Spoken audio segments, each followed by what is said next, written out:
नमस्कार दोस्तों, target with PS Parihar channel में आपका स्वागत है।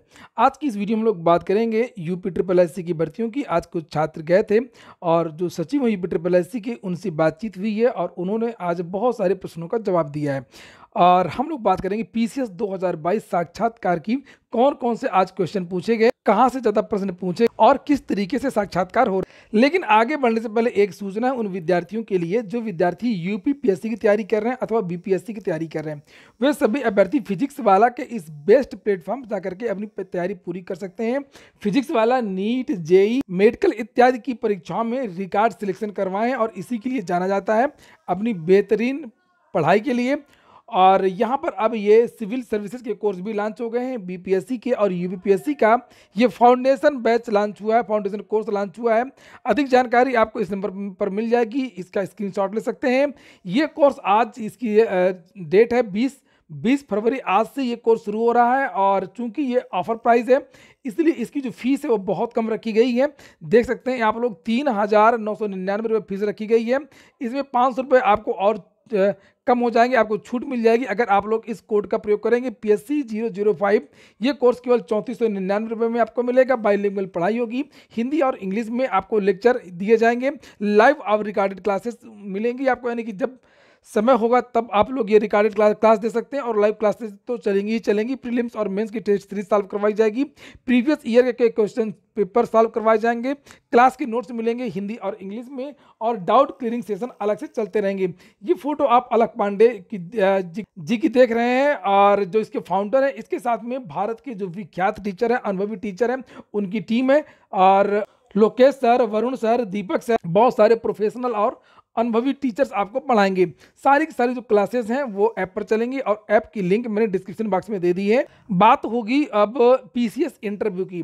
तो आज मैंने बहुत सारे छात्रों की इंटरव्यू ली और इन विद्यार्थियों से मैंने पूछा कि आपसे कौन कौन से क्वेश्चन पूछे गए, करंट से कितने क्वेश्चन आए, सब्जेक्ट से कितने क्वेश्चन पूछे गए यानी कि ऑप्शनल से, और जो आपका एकेडमिक रहा है उस विषय से आपके कितने क्वेश्चन पूछे गए। सर, जो एक तो तुर्की वाला केस था कि आपने जो मदद की भारत सरकार ने, वो सही थी कि नहीं। अच्छा। दूसरा जो था आपका गेहूं वाला था कि गेहूं की प्राइस कम करने के लिए भारत सरकार क्या कर रही है। अच्छा। तो तीसरा जो इस टाइम पे जो कास्ट सेंसस, जाति का गणना करनी चाहिए कि नहीं करनी चाहिए, उसको पूछा गया था। अच्छा के बारे में पूछा गया, ODUP। तो यहाँ पर आपको G20 पूछा गया, इकोनॉमिक से रिलेटेड। जी और तो इससे जैसे फिजिकल ज्योग्राफी से रिलेटेड क्वेश्चन आ जाएंगे आपके ऑप्शनल सब्जेक्ट से। हाँ, एडमिनिस्ट्रेशन का डेफिनेशन पूछा मेरे से, क्या काम है, ये सब पूछा था। और फिर सिचुएशनल क्वेश्चन जैसे। हाँ, वो पूछा तो था। सर क्वेश्चन क्या रहे प्लीज सर। जैसे ODUP प्रोजेक्ट है वो कैसे लागू कराएंगे ठीक से SDM बन के। जी तो और सर आपके एजुकेशन बैकग्राउंड से रिलेटेड कोई क्वेश्चन। बीटेक किया है कंप्यूटर साइंस में। सब्जेक्ट क्या था आपको? Public administration. कहाँ से आए आप? लखनऊ से। लखनऊ से। तैयारी आपने कहाँ से करी है? वाजीराव। मेरी हॉबी राइटिंग है, तो अच्छा। नेहरू जी की अच्छा। डायरी राइटिंग से था एक। अच्छा। और सर कुछ क्वेश्चन मतलब उत्तर प्रदेश के विकास को लेके थे कि किस तरह से हम विकास कर सकते हैं, उत्तर प्रदेश के विकास में क्या क्या हमें करना चाहिए। और ये था कि उत्तर प्रदेश की जो खामियां हैं वो मतलब क्या क्या आप देख रहे हैं अभी प्रशासन के रूप में। अच्छा। और सर एक ये था, एक सिचुएशनल कंडीशन थी कि एक लड़की आपके यहाँ पे है और उससे लोग शरारत करते हैं, मतलब एक तरह से छेड़खानी करते हैं उससे, और आप SDM हैं तो आप उसको मतलब किस तरह से अप्रोच करेंगे। हाँ। और फिर एक केशवानंद भारती बात था। अच्छा। और सर फिर तीसरे वाले जो था वो मतलब काफ़ी सही पूछ रहे थे। अच्छा। उनके बहुत सारे सिचुएशनल कंडीशन। ऐसा कोई क्वेश्चन था। एक आगा खा पैलेस करके जो नेहरू को रखा गया था जेल में, सर वो एक क्वेश्चन मुझे लगा कि वो मैं मतलब मिस कर गया, मैंने सॉरी बोला। नहीं पता। उन्होंने हाँ हंसते हुए उन्होंने बोला कि ठीक है बढ़िया। अच्छा। और सर इतिहास मेरा वैकल्पिक विषय है।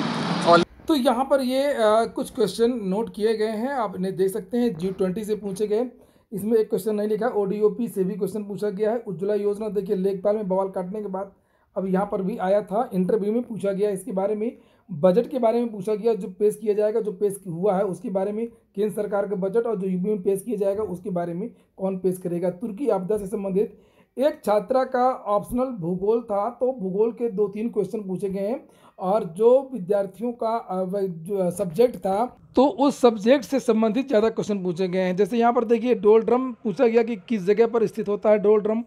और भूमध्य सागर को कौन कौन से देश छूते हैं, वैकल्पिक विषय, जिस विद्यार्थी का जो वैकल्पिक विषय रहा है उससे संबंधित क्वेश्चन पूछे गए हैं। और एकेडमिक में अगर बीटेक का कोई छात्र है जिस स्ट्रीम से उसने बीटेक किया है तो उससे क्वेश्चन पूछे गए हैं। कंप्यूटर साइंस से तो कंप्यूटर के क्वेश्चन, आईटी से किया तो आईटी से क्वेश्चन, और इसी तरीके से वर्तमान सेवा में अगर आप हैं तो फिर उससे क्वेश्चन, बाकी से कम, फिर वर्तमान सेवा से ज़्यादा।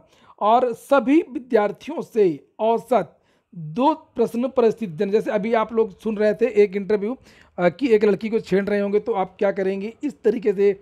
और या आप टीएसपी हैं, अगर कोई नेता आता है, कुछ ऊंची आवाज़ में बात करता है, कुछ प्रेशर देता है कोई काम करने के लिए, तो आप कैसे हैंडल करेंगे। तो ये 1-2 क्वेश्चन इस तरीके के प्रत्येक विद्यार्थी से पूछे गए हैं।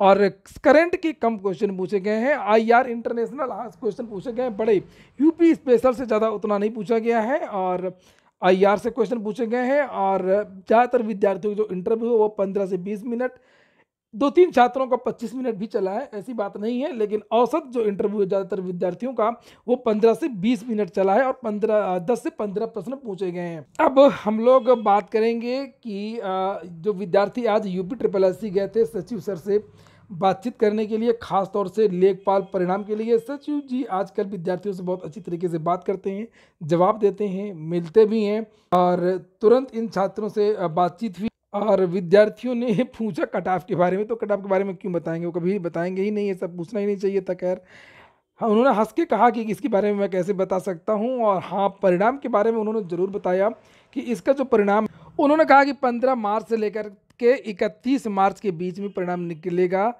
15 मार्च, मैंने भी आप लोगों से बताया था कि 15 मार्च के आसपास लेखपाल भर्ती का परिणाम जारी हो सकता है। और सचिव जी ने कहा कि 15 से लेकर के 31 मार्च के बीच में ये परिणाम जारी होगा, और इन विद्यार्थियों का डीवी अप्रैल और मई में होगा। तो इनका जो परिणाम है वो मार्च में, और डॉक्यूमेंट वेरिफिकेशन का जो शेड्यूल है वो अप्रैल और मई के महीने में होगा। ये आज उन्होंने जानकारी दी है। उन्होंने कहा कि मैं 3-4 महीने मुझे और रहना है, और इस बीच में मैं ज़्यादातर जो भर्तियाँ हैं वो क्लियर कर दूंगा। काम में तेज़ी आपको दिखाई देगी, और वास्तव में UPSSC की काम में तेज़ी है। आलोचना करने वाली बात तो वही है जब विद्यार्थियों की पुरानी भर्तियां अभी तक कंप्लीट नहीं हुई हैं, और बहुत सारी भर्तियां अभी भी लंबित हैं। लेकिन इस बीच में हमने देखा कि बहुत ज़्यादा जो नोटिस वगैरह हैं वो जारी हुई हैं, ज़्यादातर भर्तियों के परिणाम भी जारी हुए। और नए विज्ञापन के बारे में भी विद्यार्थियों ने पूछा, तो उन्होंने यही कहा कि नया विज्ञापन AGTA और वीडियो भर्ती का भी हमारे पास अधियाचन आया है। इन दोनों भर्तियों के बारे में उन्होंने जानकारी दी, और दोनों पर काम चल रहा है, और कोई भी विज्ञापन होगा वो जल्द जारी होगा। अगले महीने विज्ञापन जारी हो सकते हैं। वन दरोगा की शॉर्ट लिस्टिंग के बारे में भी विद्यार्थियों ने उनसे पूछा था, तो वन दरोगा के बारे में उन्होंने बताया कि अगले महीने अप्रैल में मार्च में शॉर्ट लिस्टिंग जारी हो जाएगी वन दरोगा भर्ती की, और परीक्षा वन दरोगा भर्ती की अब अप्रैल के महीने में होगी। जब विद्यार्थियों ने कहा कि सर बहुत देरी हो रही है परिणाम को लेकर के, तो उन्होंने कहा कि जो परिणाम में देरी होती है वो केवल और केवल विद्यार्थियों की वजह से होती है। ज़्यादातर जो भर्तियां हैं UPSSC की वो कोर्ट चली जाती हैं, और कोर्ट की वजह से ही फिर परिणाम वगैरह है वो लटक जाते हैं। और इसको लेकर के उन्होंने नाराज़गी भी व्यक्त की, और ये बात कुछ हद तक सही भी। तो ये आज की वार्ता का सार है, जो सचिव सर से छात्रों की मुलाकात हुई, और लगभग सभी प्रश्नों का जवाब उन्होंने दिया। और फिलहाल इस महीने विद्यार्थियों का बोरिंग टेक्नीशियन और जूनियर असिस्टेंट 2019 विभाग आवंटन का काम हो सकता है। JEE 2018 वाले जो छात्र, उनको भी थोड़ा सा इंतजार करना होगा। तो ये हो गया आज का वीडियो आपको अच्छा लगा हो, एक काम का हो तो लाइक बस कर दिया करें। जिन छात्रों ने चैनल को सब्सक्राइब ना किया सब्सक्राइब कर लें। जिन छात्रों ने टेलीग्राम चैनल को ज्वाइन ना किया हो टेलीग्राम चैनल को भी ज्वाइन कर लें, उसकी भी लिंक प्रत्येक वीडियो के डिस्क्रिप्शन में उपलब्ध रहती है।